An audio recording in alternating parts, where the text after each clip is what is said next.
in 5 or 10 years, it's very possible that YouTube may no longer exist. With a few bad decisions, YouTube could soon become the new MySpace. And right now, it looks like TikTok would take its place, with TikTok developing a system for 10-minute plus videos in its attempt to destroy YouTube. But even today, with its short addictive videos, TikTok's growth is soon going to overtake YouTube's. YouTube was made 17 years ago and amassed over 2.1 billion active monthly users in this time. However, in just 2 years, TikTok has amassed over 1 billion active monthly users, and it shows no signs of stopping, which is why some of the biggest YouTubers and creators are moving their content onto TikTok and hedging their bets against YouTube. And now investors are also following suit, with recent studies showing that Gen Z now engages with TikTok far more than YouTube. And while some like Mr. Beast are certain of YouTube's continued growth due to YouTube being pre-installed on every Android phone and YouTube's solid revenue model, this could all change very soon. In as soon as 5 years, YouTube could soon lose its monopoly on video content. So what caused YouTube's decline? And how did TikTok manage to take over the titan that is YouTube? Well, this was largely a result of a few key business decisions that slowly poisoned YouTube's creativity. And weirdly enough, this all started back with PayPal. The story of YouTube starts with PayPal. At the time, PayPal was revolutionary, changing banking and commerce dramatically. It was because of PayPal that everyone could buy and sell things securely without the hassle of bank transfers. It was a quick, simple process to send money. PayPal's changes to the online banking industry were unprecedented, but PayPal was seizing on just one tiny opportunity in the sea of the whole internet. And PayPal employees Chad Hurley, Steve Chen, and Jared Karam understood this. They needed to build their own internet project before it was too late. So their first idea was for a site called TuneIn Hookup, a video dating site where people could upload videos of themselves to find dates. But like most Silicon Valley stories, their first idea would be a flop, and TuneIn Hookup was abandoned. However, the PayPal employees weren't giving up this easy, because they didn't have time. This was their one shot to take over the internet. They just needed to get the right idea. Where was their untapped demand? What did people want? What value could they provide? It was while they were discussing these thoughts that Jared would talk about Janet Jackson's Nipplegate, or in other words, the time when Janet Jackson unleashed her breast to the public for a microsecond. Jared would mention how hard it was to find any footage of the incident. It was almost impossible to go back and watch this historic moment. And it was on this day that they had struck gold. This was the answer they'd been looking for, a market need with untapped potential and no competition. So the PayPal employees used the infrastructure from their last business, TuneIn Hookup, to rebrand their project, eventually creating a site called YouTube on the 14th of February 2005. Once they had the idea in place, the guys would work day and night in the first YouTube office. And no, this wasn't a high-up yuppie PayPal office like you'd expect. Instead, this was a rat-infested room with pipe-exposed ceilings above a pizza shop. And at night, they would sleep at friends' apartments, sacrificing their relationships, personal lives, time and money with the hopes of changing the world. And luckily for them, their sacrifices would soon pay off. YouTube's simple user interface and effective web design made the site a hit. The market loved it, and YouTube quickly took over the internet. With its ease of use miles ahead of any other video sharing platform, YouTube started to grow exponentially. But there were still a lot of problems to solve.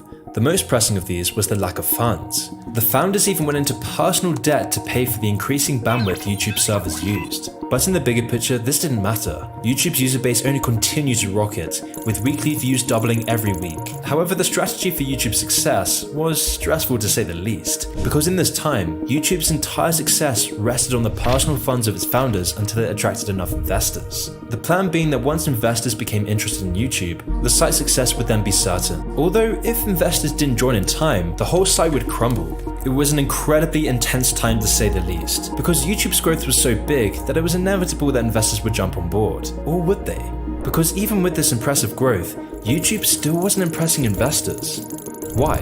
Well, investors would often dismiss YouTube as cute and not a proper business. So this called for desperate measures, with the YouTube founders courting their former PayPal associates who ran venture capital firms. And with enough pressure, the founders finally received a vital $3.5 million. Their money problems were now solved. It finally looks like YouTube was going somewhere. The site would only continue to grow, and with the investments, YouTube could upgrade its service, developing the framework to embed YouTube videos into other websites, which was a vital move back in 2005. Because back then MySpace was the go-to social media, and on MySpace users were quick to upload their favorite videos onto their pages, and by uploading their favorite videos onto their pages, this gained lots of viewers and publicity for YouTube. It was with all this growth and prosperity that now YouTube was starting to catch attention, but not always from the right places. As YouTube grew in popularity, More videos were uploaded every day, making it harder to prevent copyrighted material proliferating the platform. This culminated in a series of lawsuits and threats, with one of YouTube's first viral videos, Lazy Sunday, being taken down for infringing on copyright. This was a big vulnerability and could destroy the YouTube empire, so YouTube tried to make deals with the copyright holders like Universal and Viacom, but the mounting pressure from all sides kept growing as YouTube gained more steam. Every big company wanted to destroy YouTube. It was a threat to the entire entertainment industry, and a year later in 2006, these issues eventually proved insurmountable for the small company. The founders now had to make a big choice. Were they going to make YouTube one of the biggest websites in the world, or would they cash out? They'd already seen what large corporate interests could do to a company and its employees from their time at PayPal. However, the copyright problems were only getting worse. They were reaching the end stage of the Silicon Valley business formula. The formula where you create a site from the ground up, build sturdy foundations, a giant user base, and accrued investors, but now they were reaching the final stage. The stage where they realized they can't make a profit or even handle the countless lawsuits aimed at them. They decided it was time to jump ship and begin the acquisition process.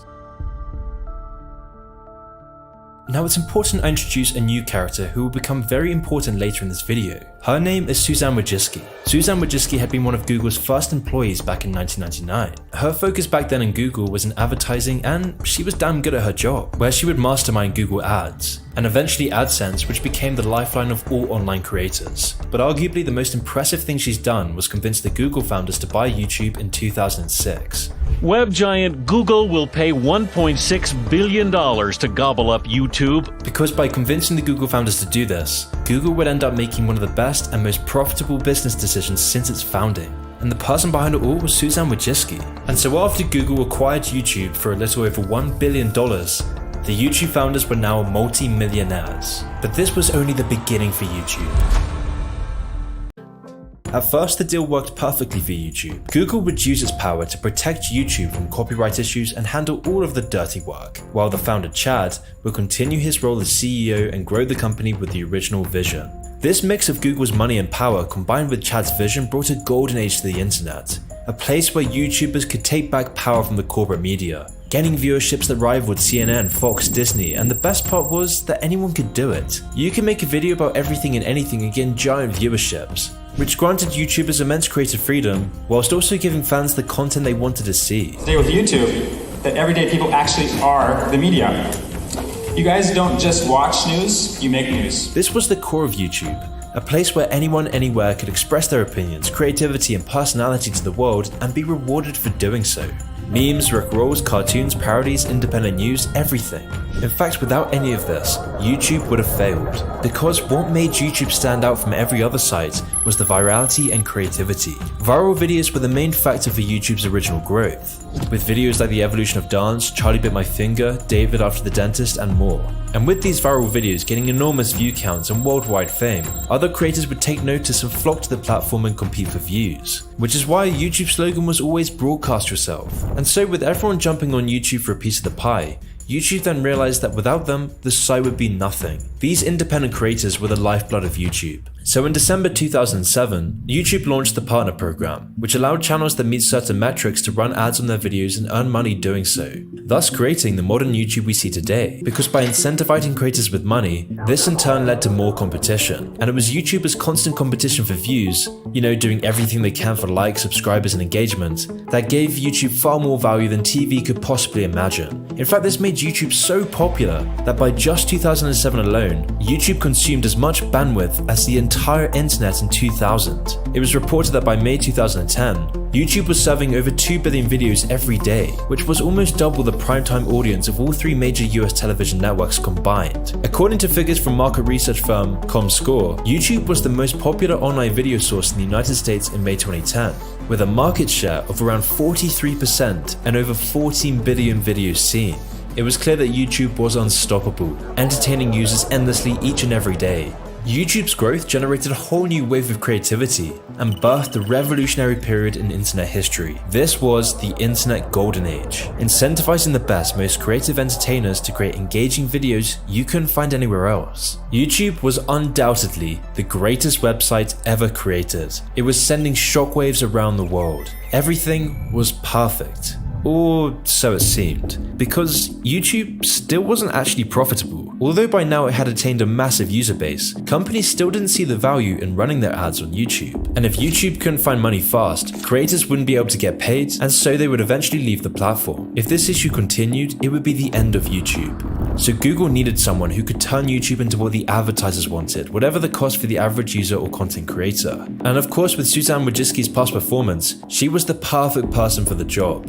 I mean, she was the person behind Google and YouTube's relationship in the first place. It's very likely that without Susan, Google would never have bought YouTube. I mentioned earlier that she worked on advertising for Google and most importantly created AdSense, with AdSense being the money behind the partner program which gives YouTubers a fair cut of the company's ad revenue. Without AdSense, none of your favorite YouTubers would even exist. YouTube wouldn't even exist. It was actually because of AdSense that big new media companies like Vice, Fox, BuzzFeed would begin to pop up out of nowhere.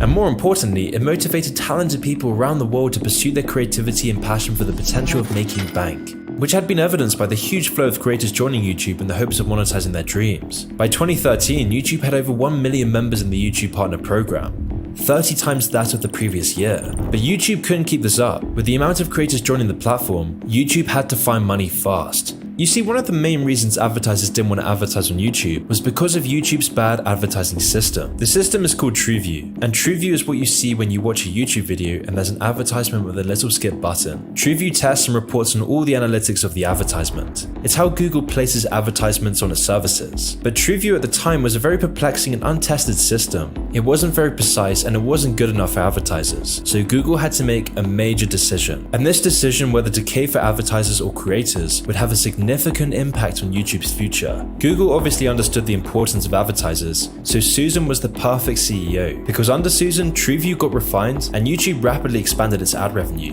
with YouTube far exceeding the viewership of TV networks while also having the backing of big budget advertisers. Susan had seemingly solved the billion-dollar question. She was now gaining YouTube tons of revenue and lots more viewership, and with more revenue, YouTube could reinvest it back into gaining more views. It was a genius business move, and on the surface, it seemed like everything was fixed. But with every decision comes unforeseen consequences, and the results of this would only become more apparent in the years to come. So at this point, YouTube had worked out the perfect formula, gaining historic viewership while also being backed by the advertising industry. This gave YouTube big money to reinvest into making a better site, while also giving creators more incentive to upload higher quality videos. But like I mentioned before, everything and anything could be uploaded to YouTube. Spiteful bullying, commentary videos, eating hair cake, extremism, flat earth videos, anything. Because this was the core of YouTube, a place for anyone to broadcast themselves, which was great for everyone around the globe, apart from advertisers. Advertisers were having doubts about where their ads were being placed, and so advertisers began to pull out fast. Pepsi, BMW, Apple, and so in a desperate attempt to keep these advertisers on YouTube, YouTube would implement severe censorship rules, which led to stricter demonetization for creators. YouTube did this to ensure all its bases were covered, and that advertisers would be happy. In fact, it got so extreme that YouTube's policy team, the people who determine what's acceptable and what's not, became completely unreachable for any creator or even YouTube staff to ensure the backlash would be minimal. This made censorship mysterious. You had no idea if your YouTube video would be removed or not. It was up to this mysterious policy team, and so this forced creators to become squeaky clean, all in the hopes that YouTube's policy team wouldn't demonetize and censor everything they made, which as you can imagine would take away all the fun channels. And then on February 2017, the Times of London reported that YouTube was supplying ads for videos from organizations and others that spouted hateful content. And while these claims may have been dubious, considering that the establishment media was completely threatened by YouTube would still cave to the mob, because in the next month, major advertisers like AT&T,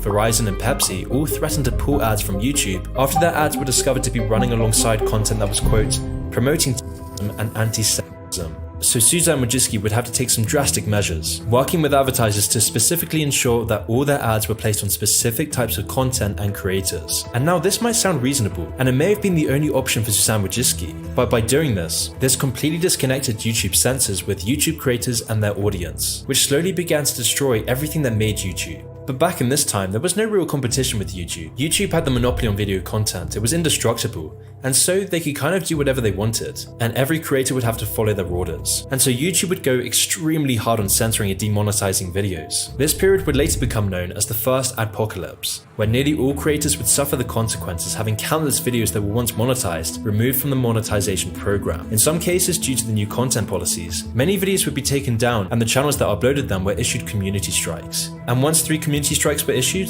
that would be the end of hundreds of thousands of YouTube careers, all in the name of advertising. But what made this even worse is the major double standards YouTube would apply, because if you were in the YouTube elite, you could completely disregard these rules and be promoted for doing so. Like that one famous Japanese incident with Logan Paul, the incident which I can't talk about on YouTube. Logan would then upload this video to YouTube, where he would laugh about it throughout the entire video, receiving 6 million views before he decided to take it down. But the important part here is that Logan Paul took it down, not YouTube. Even though this video completely broke YouTube's policy guidelines, YouTube would actually put it on their hand-picked trending page, with the video being monetized and promoted, with YouTube refusing to even age restrict the video. And there's so many examples of this that I could just go on forever, but you see it most clearly with music videos. Videos of rappers children, or Lil Nas twerking on Satan. All of these videos are monetized and actively promoted across YouTube. Not to mention all the other provocative content from Cardi B, Nicki Minaj, just to name a few. While at the same time, videos by Jordan Peterson defending himself against ridiculous, far-reaching claims of racism and white supremacy were consistently removed across YouTube. In fact, almost all political content was censored on the site,